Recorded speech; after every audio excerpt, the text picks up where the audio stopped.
Paunawa, ang kwentong ito ay batay sa totoong karanasan ng ilang residente sa isang baryo sa Negros. Isang paranormal vlogger ang nagtangkang alamin ang misteryo ng isang abandonadong bahay. Ngunit hindi niya inaakala ang kanyang matutuklasan. Pero bago tayo magsimula, siguraduhin mong nakasubscribe ka na at iklik ang notification bell dahil baka sa susunod na kwento ay tungkol na sa iyo. Sa isang bayan sa Negros, may isang bahay na matagal nang hindi tinitirhan. Halos nakalimutan na ito ng karamihan, ngunit hindi ng matatandang naninirahan doon. Para sa kanila, ang bahay na iyon ay isang sumpa. Noong dekada 70, ang bahay na iyon ay tahanan ng isang babae, si Petra Salcedo. Isang hilot at albularyo na may kakaibang kakayahan. Magaling siyang manggamot, ngunit marami ang takot sa kanya dahil sa isang tsismis. Isa raw siyang aswang. Ang balitang ito ay nagsimula ng misteryosong magkasakit at mawala ang ilang bata sa baryo.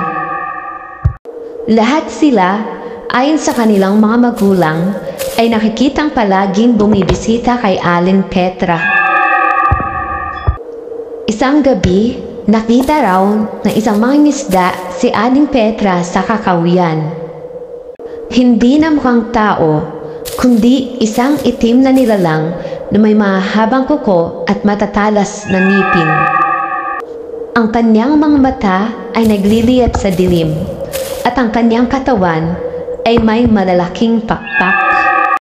Dahil dito, nagsama-sama ang mga taga-baryo upang sunugin ang kanyang bahay. Ngunit bago pa nila magawa ito, naglaho si Aling Petra. Hindi siya nakita mula noon. Pero hindi rin nawala ang mga papabalaghan. Tuwing kabilugan ng buwan, may naririnig silang may hinang iyak, ungol, at pagaspas ng malalaking pakpak mula sa bahay. At mula noon, walang sino mang naglakas loob ang pumasok muli sa lumang bahay ni Aling Petra. Ilang dekadang lumipas, isang paranormal vlogger ang nagngangalang Mario del Rosario ang nakarinig ng kwento tungkol sa bahay ni Aling Petra. Dahil sa kanyang kasikatan sa YouTube, sanay na siyang mag-imbestiga ng mga haunted places sa Pilipinas. Ngunit iba ang kwento ng baryong ito. Walang sinumang vlogger ang nakabalik matapos itong dayuhin. Kasama ang kanyang team, sina Jigs at Paulo, pumunta sila sa San Roque upang alamin ng katotohanan. At ito ang kwento. Ako si Marco, isang paranormal vlogger. Eksaktong alas 12 ng gabi, nagpunta kami sa bahay ni Aling Petra. Madilim ang paligid at tanging ang ilaw mula sa aming mga flashlight ang nagbibigay liwanag. Habang iniikot namin ang kamera, napansin naming napakatahimik ng paligid. Walang puliglig, walang aso, walang kahit anong tunog. Parang walang tao rito. Bulong ni Paulo. Pero hindi nagtagal, narinig namin ng isang kaluskos mula sa itaas ng bahay. Sinundan namin ang tunog hanggang sa makarating kami sa lumang hagdanan. Dahan-dahan kaming umakyat. Pagdating sa itaas, may nakita kaming isang silid na bahagyang nakabukas. Sa loob nito, may isang antigong duyan na mabagal na umiindayog kahit walang hangin. At sa sahig, may sariwang patak ng dugo. Biglang sumara ang pinto sa likod namin. Nagkatinginan kami. Si Paulo nanginginig na. Itinutok ang kamera sa paligid. Biglang may lumabas na anino. Isang babaeng payat. Duguan ang bibig, mahaba ang buhok, at may matutulis na kuko. Hindi siya ordinaryong multo. Siya ay isang aswang. Umalis na kayo.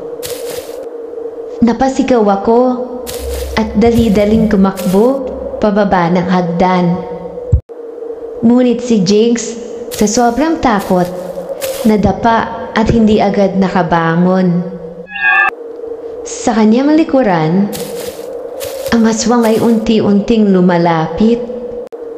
Dumukwang ito, inilabas ang kanyang mahabang ngipin at dahan-dahang bumulong kay Jigs. Matagal na kitang hinihintay. Sa isang iglap, kinaladkad ni Paulo si Jigs palabas ng bahay. Mabilis silang tumakbo, habang ako naman ay pilit na binubuksan ng gate. Ngunit bago pa namin ito mabuksan, mula sa itaas ng bahay, lumipad pababa ang aswang. Nakangiti, puno ng dugo ang kanyang bibig. Napaatras kami, walang ibang daan kundi makipaglaban o mamatay.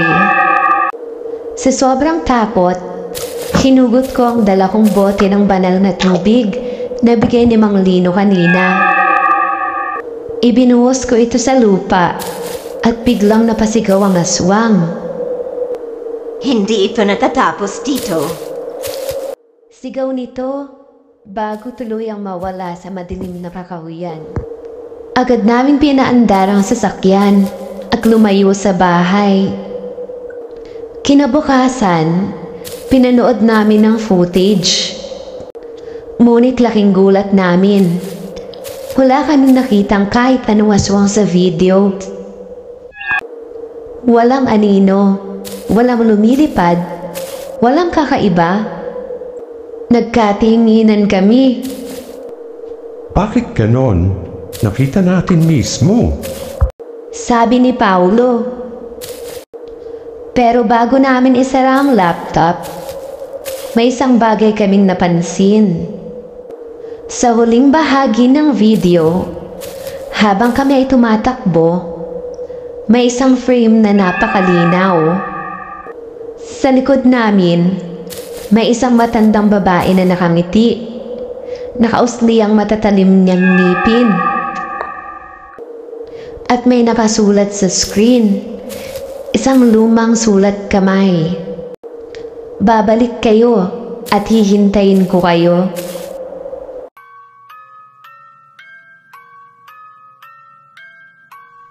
Kung nagustuhan mo ang kwento, huwag kalimutang mag-subscribe at pindutin ang notification bell para updated ka sa mga susunod pang kwento.